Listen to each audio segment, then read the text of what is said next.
ఘనంగా విజయ్ దేవరకొండ రష్మిక పెళ్లి no phone పాలసీని అమలు చేసిన జంట. అసలు ఈ నో ఫోన్ పాలసీ ఏంటి? అన్ప్లగ్డ్ వెడ్డింగ్స్ కి స్టార్స్ ఎందుకు మొగ్గు చెప్తున్నారు?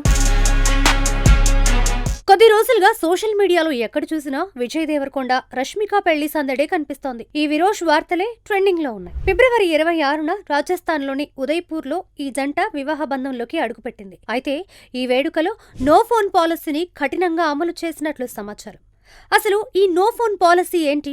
స్టార్ కపుల్ ఫాలో అవుతున్న ఈ అన్ప్లగ్డ్ వెడ్డింగ్ ఏంటో తెలుసుకుందాం. ఈ వివాహాలకు వచ్చే అతిథులు తమ ఫోన్లను అప్పగించమని లేకపోతే స్విచ్ ఆఫ్ చేయమని వధూవరులు ముందుగానే కోరుతారు. ఇన్స్టాగ్రామ్ లో స్టోరీలు పెట్టడానికి లేదు. ముందు వరుసలో కూర్చొని ఫోన్లలో ఆ వేడుకలను క్లిక్ మనిపించడాలు ఉండవు. వివాహానికి సంబంధించిన ఫోటోలను ఆ జంటే షేర్ చేసే వరకు సోషల్ మీడియాలో ఎలాంటి ఫోటోలు షేర్ చేయడం ఉండదు.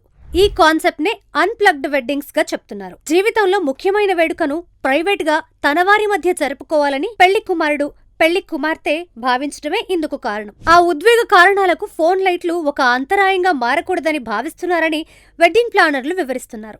మరోవైపు ఫోటోగ్రాఫర్లు కూడా అందమైన ఫోటోలను బంధించే క్రమంలో ఎలాంటి అంతరాయాలను ఇష్టపడడం లేదు. దీంతో స్టార్ కపుల్ వివాహ వేడుకలో ఇదొక సాంప్రదాయంగా మారిపోయింది. ఈ వెడ్డింగ్ ప్రైవసీ ఎక్కువగా ప్రచారంలోకి వచ్చింది మాత్రం విరాట్ కోహ్లీ, అనుష్క శర్మ వివాహం సమయంలోనే. వారిద్దరూ 2017 డిసెంబర్ 11న ఇటలీ వేదికగా ఒక్కటయ్యారు. విరుష్క తమ ఫోటోలను షేర్ చేసే వరకు ఆ వివాహం ఎంతో రహస్యంగా ఉన్న సంగతి తెలిసిందే. మరోవైపు 2018లో ఇటలీలో పెళ్లి చేసుకున్న రణ్వీర్ కూడా నో ఫోన్ పాలసీని పాటించారు. అతిథులు తమ ఫోన్లను డిపాజిట్ చేయాలని కూడా వారు ముందే కోరారు. ఇక ప్రియాంక చోప్రా, నిక్ జోనస్, కత్రినా కైఫ్, వికీ కౌశల్, ఆలియా భట్, రణ్బీర్ కపూర్ కూడా ఈ అన్ప్లగ్ వెడ్డింగ్ ట్రెండ్ ను ఫాలో అయ్యారు.